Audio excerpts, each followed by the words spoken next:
다 같이 자리에서 일어나셔서 묵도하심으로 부활호 7번째 주일 예배를 하나님 앞에 올려드리겠습니다.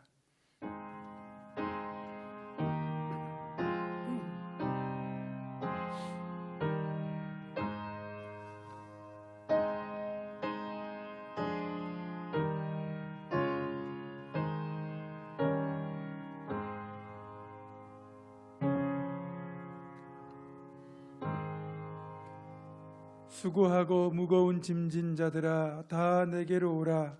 내가 너희를 쉬게 하리라. 나는 마음이 온유하고 겸손하니 나의 멍에를 메고 내게 배우라.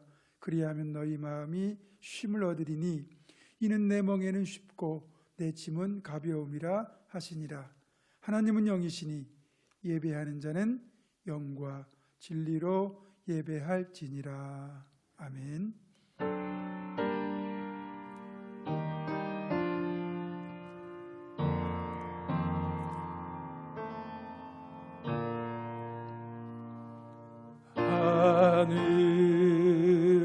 하늘에 계신 아버지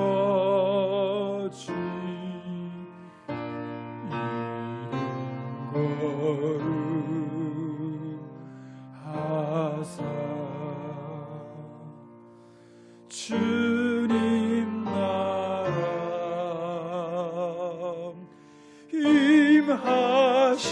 임하시고 뜻이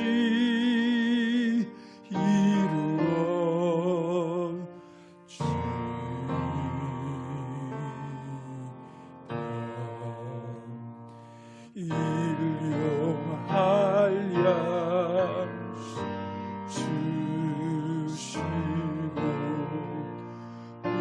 우리들의 큰 죄 다 용서하시고 또 시험에 들게 마시고 악에서 구원하소서. 대개 주의 나라 주의 권세 주의 영광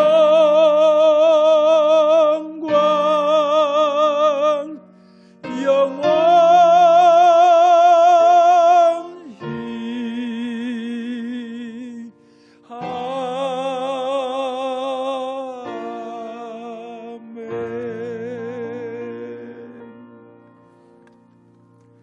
우리 모두의 주인 되시는 아버지 하나님, 지난 한 주간도 저희들에게 은혜와 사랑을 베풀어 주셔서 감사를 드립니다.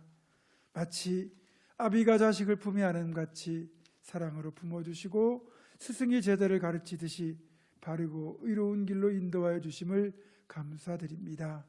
죄로 인하여 죽을 수밖에 없던 저희들이건만 예수님의 십자가 보혈의 공로로 구원하여 주시고 하나님의 자녀로 보배롭게 변화시켜 주셔서 또한 감사를 드립니다. 그 놀라운 은혜와 사랑을 감사하며 이 시간 온 마음과 정성 다하여 예배를 드리오니 저희가 마음을 담아 드리는 찬송과 예물과 기도를 기쁘게 받아주시고 예비하신 복과 은혜를 풍성하게 내려 주시옵소서. 오직 하나님께만 영광을 올려드리오며 우리 주 예수 그리스도의 이름으로 기원하옵나이다. 아멘.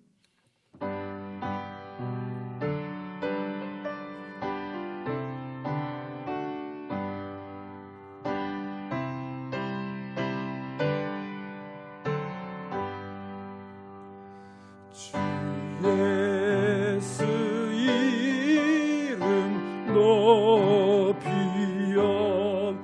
다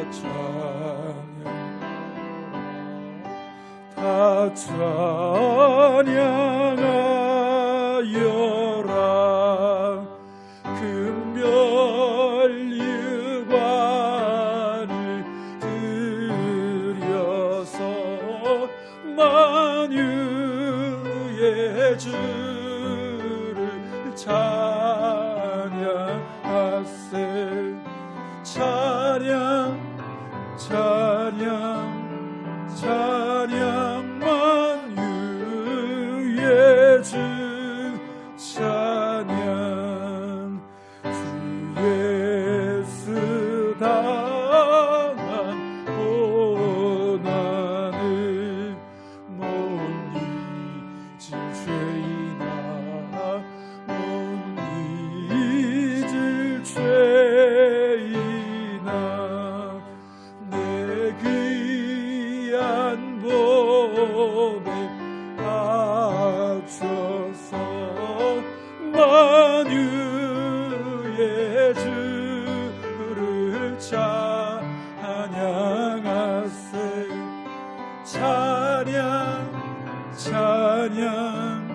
찬양 만유의 주 찬양 이 지구 위에 거하는 온 세상 사람들 온 세상 사람들 그 크신 이름 높여서 만유의 주를 찬양하세 찬양 찬양 찬양 만유의 주 찬양 주 믿는 성도 다 함께 주 앞에 엎드려 주 앞에 엎드려 무궁한 노래 불러서 만유의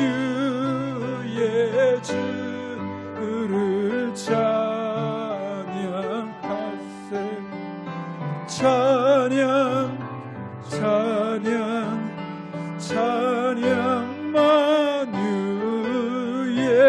주 찬양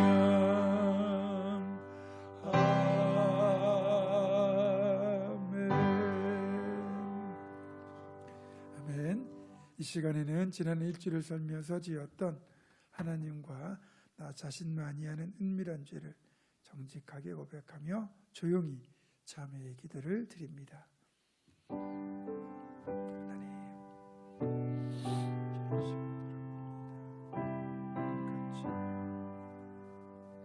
하나님 앞에 고개 들 수 있죠.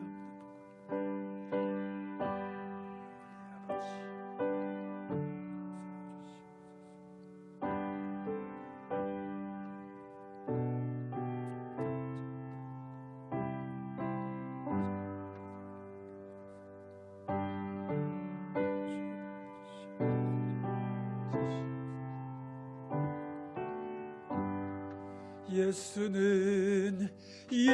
예수는 우리를 깨끗게 하시는 주시니 그의 피 우리를 눈보다 더 희게 하셨네.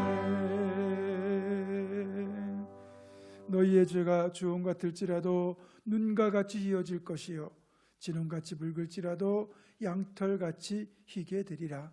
그러므로 이제 그리스도 예수 안에 있는 자에게는 결코 정죄함이 없느니라. 아멘. 다 같이 사도신경으로 우리의 신앙을 한 목소리로 고백합니다. 나는 전능하신 아버지 하나님 천지의 창조주를 믿습니다.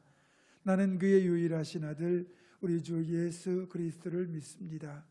그는 성령으로 잉태되어 동정녀 마리아에게서 나시고 본디오 빌라도에게 고난을 받아 십자가에 못 박혀 죽으시고 장사된 지 사흘 만에 죽은 자 가운데서 다시 살아나셨으며 하늘에 오르시어 전능하신 아버지 하나님 우편에 앉아 계시다가 거기로부터 살아있는 자와 죽은 자를 심판하러 오십니다. 나는 성령을 믿으며 거룩한 공교회와 성도의 규제와 죄를 용서받는 것과 몸의 부활과 영생을 믿습니다. 아멘. 자리에 앉으셔서 교동문 97번 청년주의를 교독합니다. 너는 청년의 때에 너의 창조주를 기억하라. 곧 곤고한 날이 이르기 전에 해와 빛과 달과 별들이 어둡기 전에 청년이여 내 어린 때를 즐거워하며 내 청년의 날들을 마음에 기뻐하여 마음이 원하는 길들과 내 눈이 보는 대로 행하라.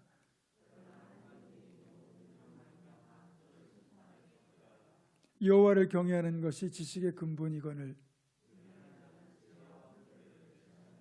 청년이 무엇으로 그의 행실을 깨끗하게 하리이까? 또한 너는 청년의 정욕을 피하고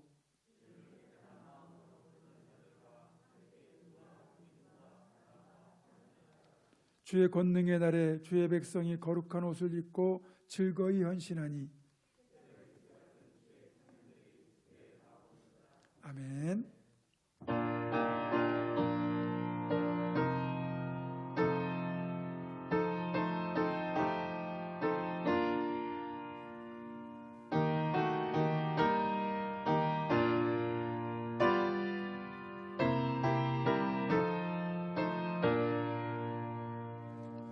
내 맘이 낙심되면 근심에 눌릴 때 주께서 내게 오사 위로해 주시네. 가는 길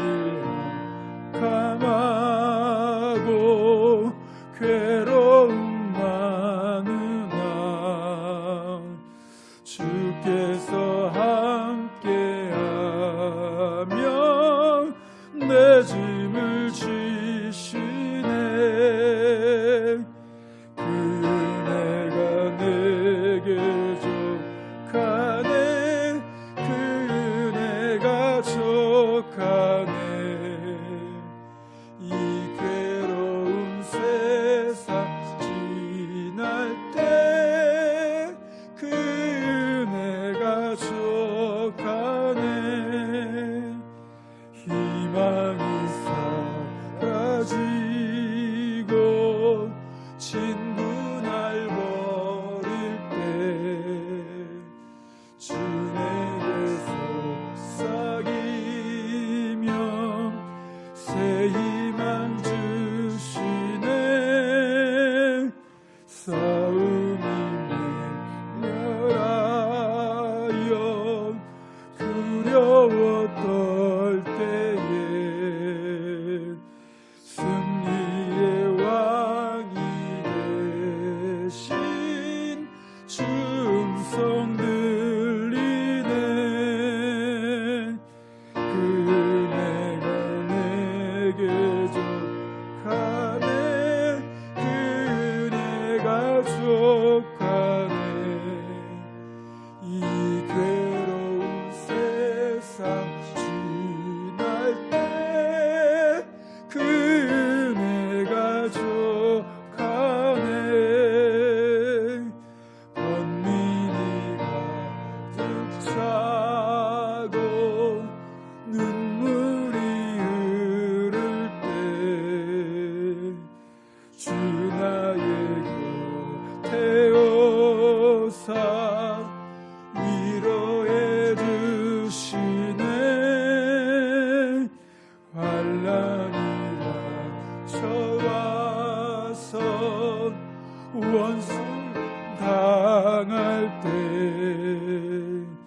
주님의 능력이 곧 원수를 이기네. 그 은혜가 내게 족하네. 그 은혜가 족하네. 이 괴로운 세상 지날 때 그 은혜가 족하네. 아멘. 이 시간 우리를 대표하여 박순남 권사님 기도하시겠습니다.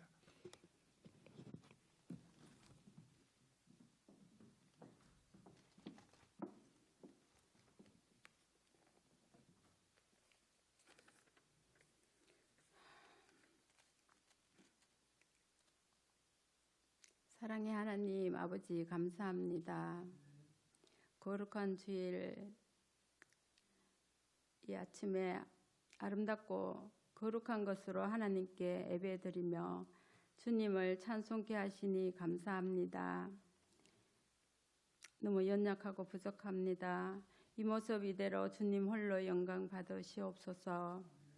하나님, 요즘 코로나19로 인하여 예배도 제대로 드리지 못하고 백성들이 심적으로 많이 또 힘들고 어려운 시기를 겪고 있습니다. 주님 은혜로 이 길을 잘 극복해 나갈 수 있도록 도와주소서. 아버지의 마음을 아프게 해드리는 것 같아서 죄송해요. 연약한 우리를 불쌍히 여겨주시고 사랑으로 인도하여 주시옵소서. 우리의 죄악을 용서하여 주시고 깨닫게 하여 주시옵소서. 경제를 살리게 하시고 평안한 일상이 되도록 이 땅을 치유하시고 고쳐 주시옵소서. 교회 예배가 살아나게 하시고 충만한 예배로 하나님께 더 가까이 나갈 수 있는 믿음 되게 도와주시옵소서. 성도들의 안전도 지켜주시고 소홀해진 예배를 다시금 회복할 수 있도록 하나님 도와주시옵소서. 성도들의 염려로 흐트러진 마음을 바로 세워주시고 새 힘을 얻게 하여 주시옵소서.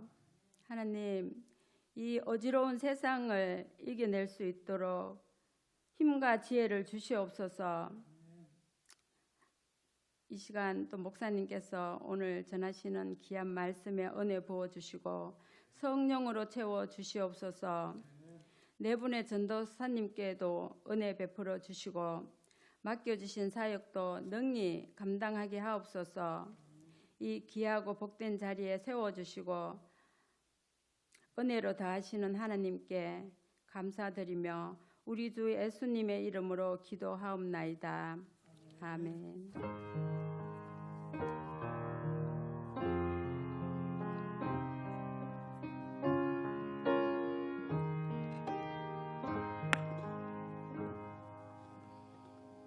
봉헌하겠습니다.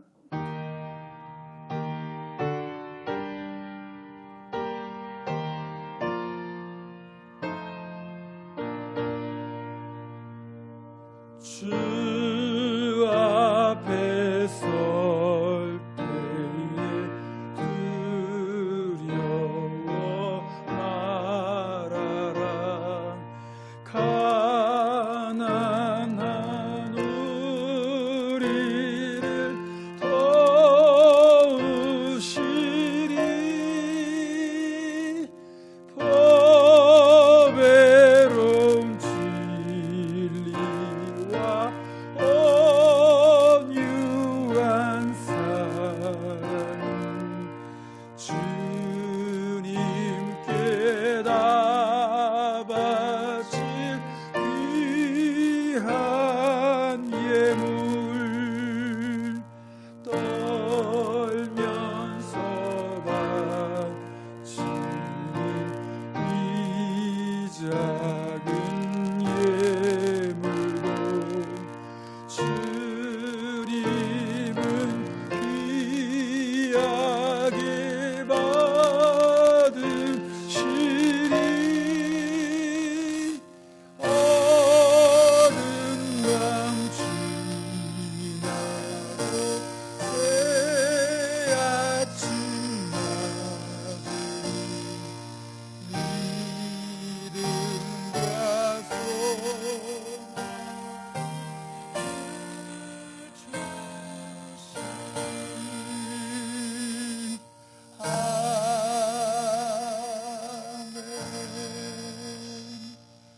고마우신 하나님, 하루하루 한 주 한 주 시간이 흘러갈 때마다 조금이라도 더 코로나19 사태가 해결될 것이라는 기대가 여지없이 무너지고 또 한 번 거리두기와 방역에 대한 신경을 쓸 수밖에 없는 형편을 살아갑니다.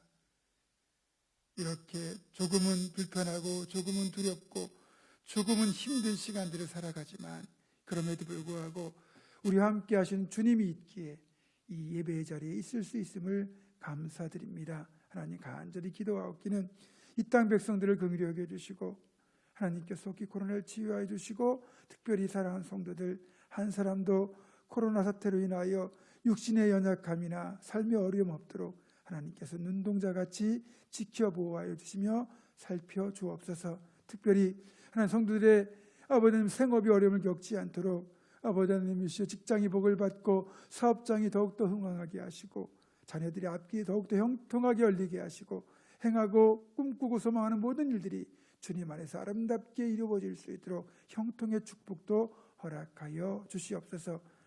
이 시간 온라인으로 예배드리는 사랑하는 성도들 위에도 함께하여 주시고 군에 가 있는 아들들, 유학 중인 자녀들, 출사 중인 성도들, 이런저런 이유로 함께하지 못한 모든 심령들 위에도 동일한 은혜와 축복을 내려주시기를 간절히 원하오며 우주 예수 그리스도의 이름으로 감사기도 드립니다. 아멘.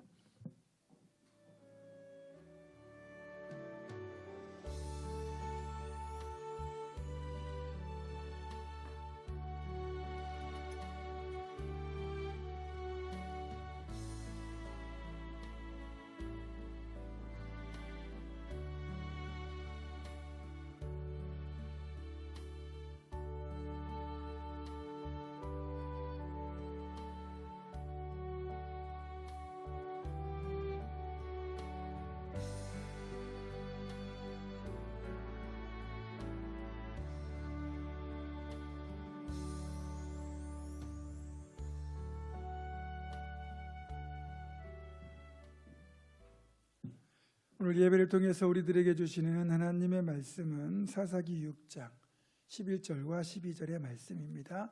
구약 370쪽에 있습니다.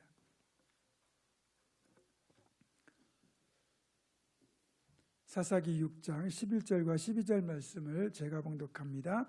여호와의 사자가 아비에셀 사람 요아스에게 속한 오브라에 이르러 상수리 나무 아래에 앉으니라. 마침 요아스의 아들 기드온이 미디안 사람에게 알리지 아니하려 하여 밀을 포도주 틀에서 타작하더니 여호와의 사자가 기드온에게 나타나 이르되 큰 용사여 여호와께서 너와 함께 계시도다. 아멘. 아멘. 오늘부터 이제 몇 주간에 걸쳐서 사사 기드온과 관련된 말씀을 나누도록 하겠습니다. 저도 이제 똑같은 말을 하는 게 지겨울 정도인데 이스라엘 백성들의 고질병이 또 돋았습니다. 야빈의 압제에 시달리던 이스라엘 백성들을 하나님이 드보라를 통하여 구원하여 주셨고 그래서 20년을 평화롭게 살게 되었는데 그렇게 평화롭게 살다 보니까 또 그새 하나님을 잊어버리고 여호와의 목전에 악을 행하기 시작한 겁니다. 이러면 하나님께서 어김없이 징계하시잖아요. 이런 형태가 늘 반복이 되는 겁니다. 이번에 징계의 도구로 사용된 족속은 미디안 족속입니다. 이스라엘 백성들이 미디안 족속에게 받는 괴로움은 좀 독특합니다. 이들에게 압제를 당한 기간이 7년인데 이들은 시도 때도 없이 이스라엘을 침범해서 약탈을 합니다. 그러니까 사람이 불안해서 살 수 없는 거예요. 그래서 오죽하면 비상시에 대피할 수 있는 산성과 동굴을 다 만들었겠습니까? 그리고 삶이 더 고달픈 건 이제 7년 동안 미디안 족속이 이제 이스라엘 백성들이 곡식을 파종해서 그게 싹이 날 때쯤 되면 자신들뿐만 아니라 아말렉 족속 동방 사람들까지 죄다 끌고 와가지고 자신들 그 가축들을 끌고 와가지고 이스라엘 땅에 난 곡식의 새싹, 들의 새싹을 다 뜯어먹게 하는 거예요. 이스라엘 백성들이 농사를 짓거나 목축에 필요한 새싹을 자신들의 가축의 먹이로 주는 겁니다. 따라서 그동안 농사도 제대로 못 짓고 목축도 할 수 없으니까 죄다 굶어 죽게 생긴 거죠. 이런 고난의 시간이 무려 7년이 지속되었습니다. 이렇게 미디안 족속으로부터 괴롭힘을 당하니까 사는 게 너무 힘들잖아요. 그제야 잘못을 뉘우치고 또 하나님께 부르짖기 시작합니다. 이렇게 보면 이스라엘 백성들은 정말 답이 없습니다. 조금만 더 지혜롭게 통찰해 보면 어떨 때 복을 받았고 어떤 때 징계를 받았는지 그 축복과 저주의 비결이 훤히 드러나잖아요. 그런데 그것도 모르고 또 죄를 짓고 그러잖아요. 사사기 이후에 이스라엘이 멸망할 때까지 이스라엘의 역사를 보면 이들은 도무지 답이 없는 사람들, 자기 성찰이나 학습 효과가 전혀 없는 사람들이라는 것이 드러납니다. 여러분, 학습 효과는 과거의 잘못과 실수를 통하여 현재와 미래에 비슷한 일을 겪을 때 똑같은 잘못과 실수를 범하지 않도록 해주는 좋은 방법입니다. 우리가 인생을 살다 보면 예전에 겪었던 일과 비슷한 일을 다시 겪을 때가 많잖아요. 그래서 비슷한 일을 겪을 때 지혜로운 사람이라면 학습 효과를 통하여 가장 현명한 대처 방안을 찾아낼 수 있습니다. 우리 인생도 마찬가지죠. 학습 효과를 통하여 우리가 반복적으로 경험하게 되는 동일한 사안에 대해서 미리 대처할 수 있는 지혜를 얻게 됩니다. 예전에 저희 장모님이 대상포진을 앓았던 적이 있습니다. 처음에는 피부에 뭐가 났으니까 피부병인 줄 알고 피부과 약을 썼는데 좀채 낫지를 않는 겁니다.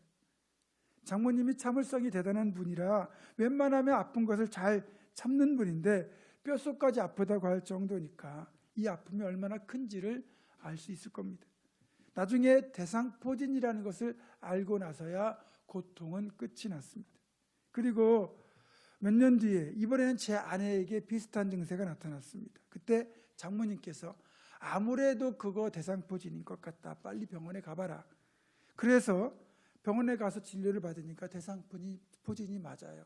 그래서 아내는 별다른 고생을 하지 않고 곧바로 나을 수 있었습니다. 이것이 바로 학습 효과의 유익이고 우리가 온고지신이라는 말은 이럴 때 사용하는 말입니다.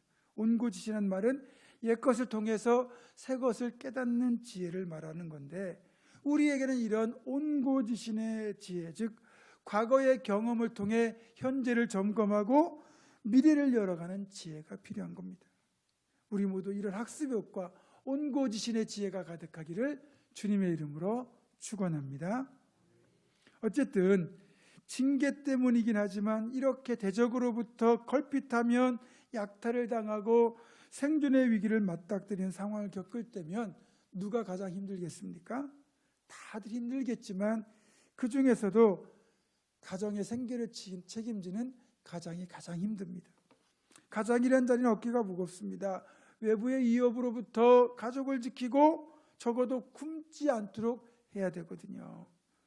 하나님께서 이스라엘을 구원할 사사로 택하셨던 기드온도 그 점에서는 동일했습니다. 오죽하면 미디안 족속에게 곡식을 빼앗기지 않으려고 포도주 짜는 틀에서 몰래 숨어서 밀을 타작하고 있었겠습니까?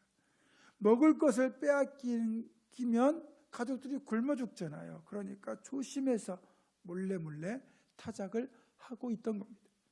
그래서 기드온이 몰래 타작하는 이 부분을 조심성이라는 측면에서 보면 굉장히 조심성이 많고 신중한 사람이라고 볼 수 있지만 다른 한편으로는 그만큼 기드온이 소심하기도 하고 겁이 많고 두려움이 많았다고 볼 수도 있다는 겁니다.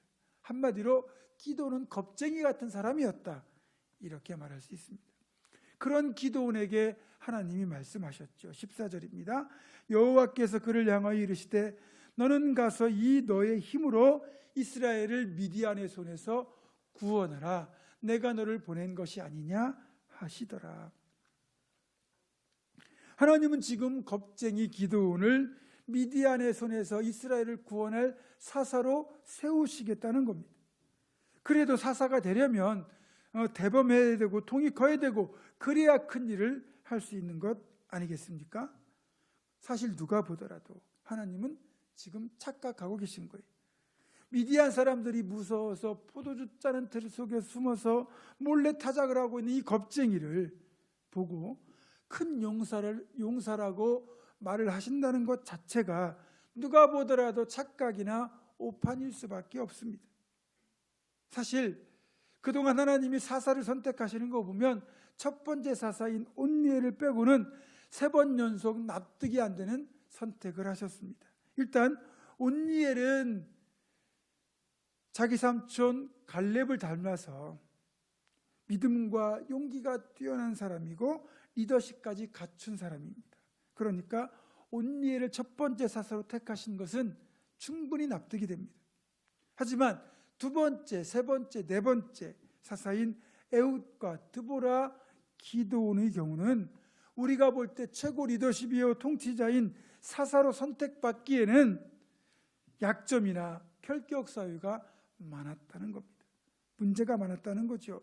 에훗은 오른손에 심각한 장애가 있었고, 드보라는 여성이라는 한계를 지니고 있었고, 기드온의 경우는 이렇게 겁이 많고 소심했다는 것입니다. 그렇지만 우리는 하나님의 어리석음이 우리의 지혜로움보다 훨씬 더 뛰어나시다는 것을 에훗과 드보라의 사례에서 이미 확인했습니다. 에훗에게서는 우리의 약함조차 오히려 강함이 되게 하시는 하나님의 일하심을 확인했습니다. 드보라의 경우는 여성이라는 시대적, 관습적 엄청난 한계를 뛰어넘어서 그 시대의 사사로 세우셨는데, 무려 철병거를 900대나 보유하고 있던 강력한 대적 야빈의 군대를 완벽하게 물리치셨습니다. 그만큼 하나님의 선택이 탁월하다는 증거입니다. 드보라의 기드온의 경우도 동일합니다. 그 결과를 놓고 보면 하나님의 눈이 정확했다는 사실을 인정할 수밖에 없습니다. 기드온은요, 불과 300명의 용사만 거느리고 무려 13만 5천 명이나 되는 대적을 완벽하게 무찌르고 괴멸시켰거든요. 그리고 이스라엘 땅에 평화의 시대를 열어갑니다. 물론 우리가 먼저 짚고 넘어가야 하는 것은 이렇게 인류 전쟁사에서 다시는 없을 엄청난 승리를 거둘 수 있었던 비결은 철저히 하나님께서 친히 능력으로 행하셨기 때문이라는 사실이죠. 다만 오늘 설교를 통해서 우리가 먼저 살펴볼 것은 이 승리의 비결이 된 기드온, 그 기드온을 택하신 하나님의 안목, 그분의 통찰, 판단에 대하여 살펴보려는 것입니다. 여러분께서 오늘 읽었던 본문 12절을 보면 하나님이 겁쟁이 기드온을 사사로 부르시면서 이렇게 말씀하시잖아요. 큰 용사여, 여호와께서 너와 함께 계시도다. 하나님은 겁쟁이 속에 들어있는 큰 용사를 발견하신 겁니다. 그러니까 결론적으로 말하자면 하나님은 그 누구보다 사람을 보는 눈이 정확하다는 거죠. 하나님은 사람을 만드신 분이죠. 우리의 깊은 곳까지 통달하시고 살펴보시는 분이기에 그 누구보다 사람을 보는 눈이 정확하십니다. 우리가 사람의 겉모습만 죄송합니다. 겉모습만 보고 있을 때 하나님은 우리의 중심, 속사람을 보십니다. 그것도 너무너무 선명하게 보셔요. 에레미야 17장 9절과 10절은 이렇게 말씀합니다. 만물보다 거짓되고 심히 부패한 것은 마음이라. 누가 능히 이를 알리오마는 나 여호와는 심장을 살피며 폐부를 시험하고 각각 그의 행위와 그의 행실대로 보응하나니. 예전에 잘 아는 성도님 한 분이 심근경색이 있어서 수술을 앞두고 그분과 함께 병원을 가서 그분의 심혈관을 촬영한 영상을 컴퓨터로 같이 지켜본 적이 있습니다. 그때 처음으로 우리의 육신의 눈으로 볼 수 없었던 심장적 혈관의 모습을 컴퓨터 화면을 통하여 아주 생생하게 지켜볼 수 있었습니다. 우리가 또 위내시경이나 대장내시경을 통해서는 우리의 윗속이나 이 대장 속을 정말 분명하게 볼 수 있잖아요. 인간의 기술로도 이렇게 이제 사람의 육신의 속모습을 볼 수 있는데 하물며 전능하시고 모든 것을 보시는 하나님의 눈에는 우리 육신의 폐부뿐만 아니라 우리 속사람, 그 마음까지, 중심까지, 우리 내면까지 하나님은 생생하게 들여다보고 계신다는 겁니다. 그러니까 하나님께서 우리의 지극히 은밀한 부분까지 다 보고 계시고 우리 속마음을 보시고 더 나아가 성품과 재능과 가능성까지 다 보신다는 겁니다. 이것을 중심을 보시는 하나님이다, 이렇게 표현할 수 있습니다. 우리가 잘 아는 말씀인데 사무엘상 16장 7절은 이렇게 말씀합니다. 여호와께서 사무엘에게 이르시되 그의 용모와 길을 보지 말라. 내가 이미 그를 버렸노라. 내가 보는 것은 사람과 같지 아니하니 사람은 외모를 보거니와 나 여호와는 중심을 보느니라 하시더라. 사람은 눈에 보이는 것, 즉 시각적인 것에 끌리기가 쉽다는 거예요. 백문이 불여일견이란 말처럼 듣는 것보다는 보는 것이 훨씬 더 정확할 때가 많지만, 그래서 오히려 눈으로 보는 것에 우리가 속을 때가 훨씬 더 많습니다. 여러분, 눈을 믿으면 안 돼요. 여러분, 보고 속으면 진짜로 속거든요. 야바이꾼이 사람을 상대로 속일 때 눈속임을 어떻게 합니까? 눈으로 보고 믿게 만들어서 속이는 거예요. 눈으로 안 보면 안 속는데, 보면서 자기 눈을 믿거든요. 그래서 속는 겁니다. 그럼에도 보기에 좋은 떡이 먹기에도 좋다고, 사람은 눈에 보기 좋으면 자연스레 거기에 마음이 끌립니다. 사람이든 물건이든 예쁜 것이 더 사랑을 받고 관심을 받기 때문에 성형외과가 성업 중이고, 일반 제품의 경우에도 기능이 중요하지만 디자인이 제품의 성패를 좌우하는 것을 보게 됩니다. 사실 디자인 자체는 기능과는 별 상관이 없을 수도 있지만 외모에 끌리는 사람의 심리를 잘 이용하고 있는 경우입니다. 우리 조상 하와가 선악을 알게 하는 나무의 열매를 따먹고 범죄하게 된 것도 사실은 예쁜 것에 끌렸기 때문입니다. 하와가 선악을 알게 하는 나무의 열매를 보니까 어떻습니까? 보암직도 하고 먹음직도 하고 지혜롭게 할 만큼 탐스럽게 보였기 때문입니다. 결국 예쁜 외모에 끌려서 죄를 지은 거죠. 그래서 우리가 본질을 못 보고 대신에 겉으로 드러난 모습만 예쁘다고 너무 좋아하게 되면 자칫 큰 낭패를 볼 수 있다는 것도 우리가 명심해야 됩니다. 조금 전에 읽어드렸던 사무엘상 16장 7절의 말씀은 외모로 사람을 판단하는 실수를 저지른 사무엘에게 하나님께서 하셨던 말씀이거든요. 사무엘이 이새의 첫 아들 엘리압을 보는 순간 그의 잘생긴 외모만 보고 이 사람이야말로 여호와께서 기름 부으실 왕이로구나, 그렇게 생각했던 겁니다.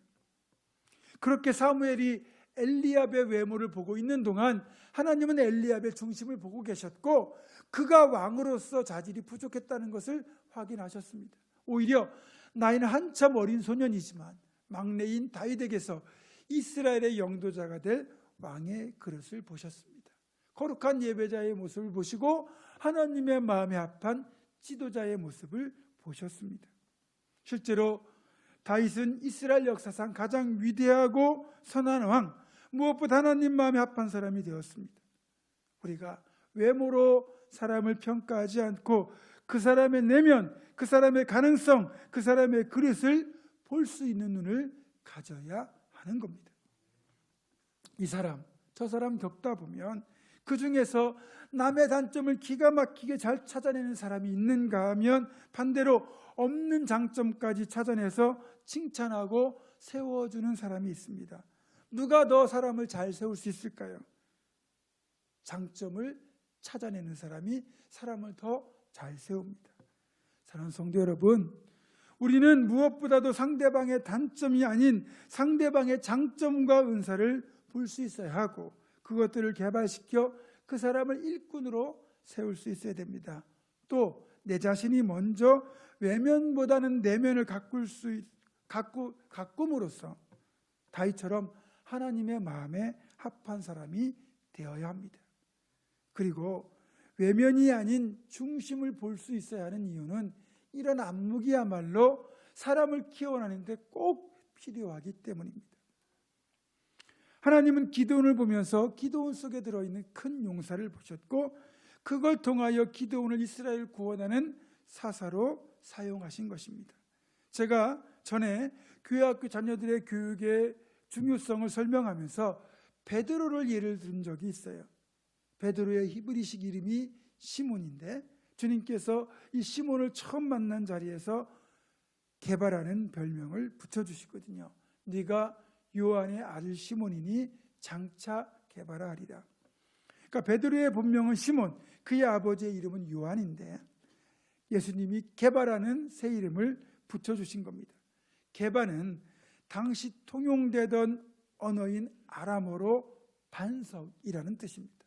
그러니까 게바를 이제 이 아람어 게바를 헬라어, 그리스어로 번역을 하면 바로 베드로가 되는 거고, 이게 영어가 되면 피터가 되는 거죠.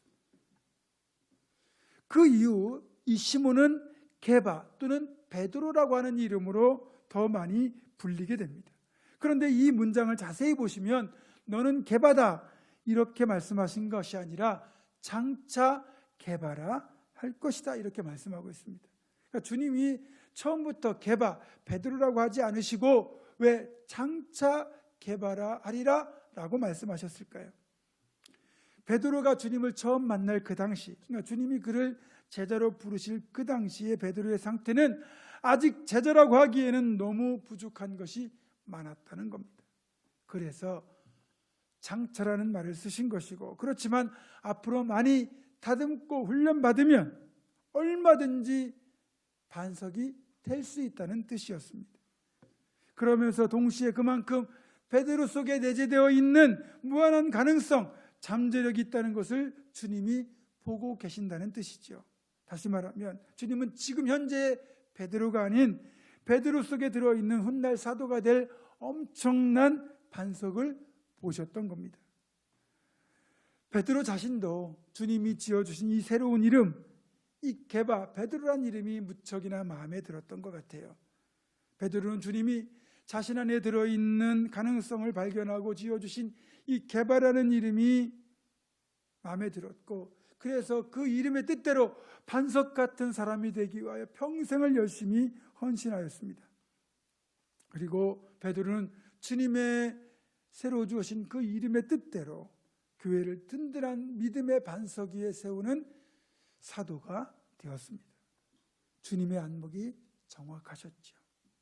피에타, 천지창조, 최후의 심판이라는 이 조각과 그림으로 유명한 천재화가이자 조각가인 미켈란젤로가 하루는 손에 망치와 정을 들고 커다란 대리석을 열심히 다듬고 있었습니다.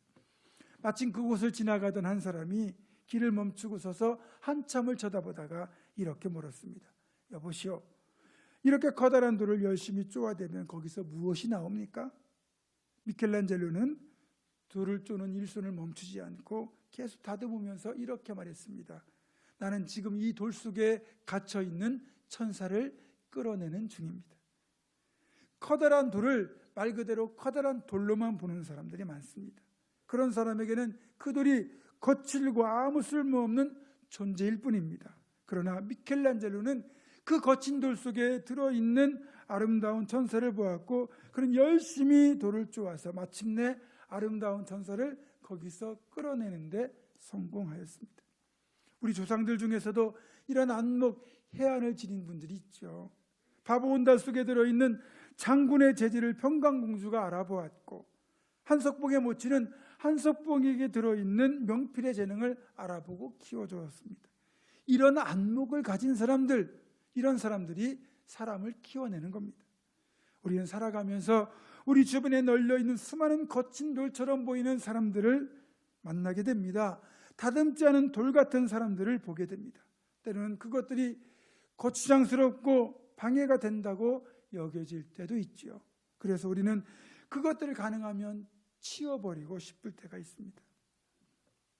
그러나 하나님은 그런 다듬지 않은 돌 같은 사람 속에 들어있는 아름다운 천사, 기도원 같은 큰 용사, 베드로 같은 사도를 보고 계십니다. 사실 기도원이 겁쟁이처럼 보였거나 실제로 겁쟁이였다 하더라도 그 속에는 강력한 대적과 맞서 싸울 수 있는 담대하고도 큰 용사가 들어있었고, 하나님은 그 큰 용사를 꺼내고 계셨습니다. 여러분, 우리 안에도 큰 용사가 들어있습니다. 하나님 우리 안에 이미 큰 용사를 다 넣어 놓으셨는데 정작 내 자신이 모르고 내 가족이 모르고 우리 이웃이 모를 때가 있습니다. 하나님께서 여러분을 사명자로 부르셨다면, 직분자로 부르셨다면 여러분 속에 큰 용사가 있기 때문에 그걸 보고 부르신 겁니다. 그러나 대부분의 사람들이 이런 하나님의 안목을 인정하지 않아요. 그래서 하나님의 부르심에 이의를 제기하고 순종하는 걸 거부합니다. 출애굽의 지도자였던 모세도 처음에는 하나님의 안목을 인정하지 않고 계속 거부했습니다. 출애굽의 지도자로 가라고 하시는데도 나는 입이 뻣뻣하고 혀가 둔하다, 보낼 만한 자를 보내라는 등등 하나님의 안목을 거부하고 계속 불순종합니다. 모세를 더 잘하시는 하나님은 끝내 모세를 굴복시켜서 출애굽의 지도자로 보내셨고 출애굽의 역사를 성공적으로 이루셨습니다. 모세의 약점은 하나님의 도우심을 통하여 강점이 되었고 그런 하나님의 도구로 온전히 쓰임 받잖아요. 사랑하는 여러분, 하나님이 부르실 때는 무조건 순종하십시오. 못한다고, 어렵다고 주저하거나 거부하지 마십시오.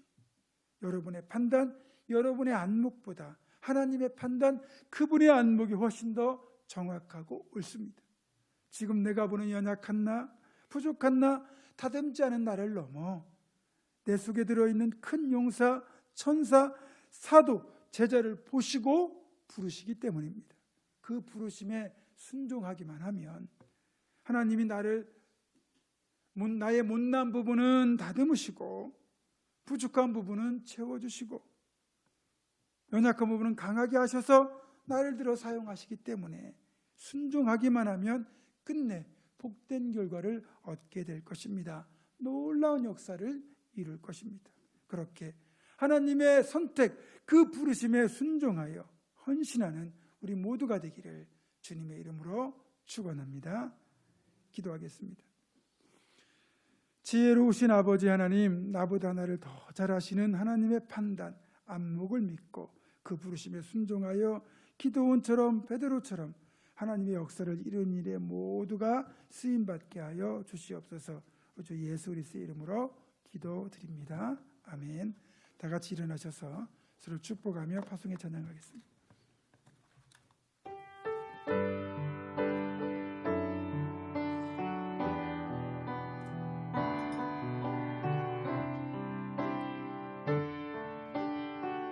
주님 노래 항상 인도하시리. 주님 너를 항상 인도하시리. 내 마른 땅에서도 너를 만족시키리. 너는 물된 동산 깊고 마르지 않는 샘 같으리. 마르지 않는 샘 같으리. 나는 물된 동산 같겠고 마르지 않는 샘 같으리. 한 번 더 기도합니다. 나보다 나를 더 잘하시는 하나님께서 나를 사명자로, 직분자로, 일꾼으로 부르실 때에 하나님의 판단, 하나님의 안목을 믿고 순종할 것을 결단하는 사랑하는 우리 봉은주와 함께 모든 성도들과 이들의 가정과 생업과 앞날과 우리 교회 위에 이제는 우리 주 예수 그리스도의 은혜와 하나님의 사랑과 성령의 교통하심이 지금부터 영원토록 함께 하시옵기를 간절히 축원하옵나이다. 아멘.